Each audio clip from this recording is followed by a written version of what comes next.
নকশা এক রাজ্য পুলিশের এবং ফলাফলও এক।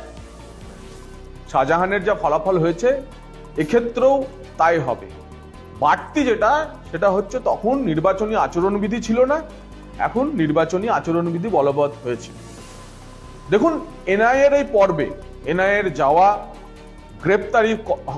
গ্রেপ্তার করা, পুলিশকে জানানো, পুলিশের ঢিলেমি, তারপরে এনআইএর উপর আক্রমণ এবং এনআইএর গ্রেপ্তার যাদেরকে করেছে তাদের নিয়ে ফেরত আসা, তারপরে পুলিশের রোল, নির্বাচন কমিশন এবং আদালত পুরো বিষয়টি নজরে রেখেছেন।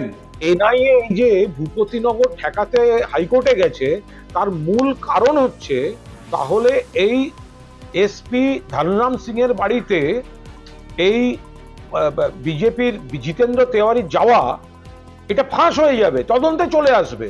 এই তদন্ত এড়াতে এনআইএ ভয় পেয়েছে, এনআইএর এসপি ষড়যন্ত্রে জড়িত ফাঁস হয়ে যাচ্ছে, তদন্ত এড়াতে গেছে, নইলে কেন, কিসের ভয়?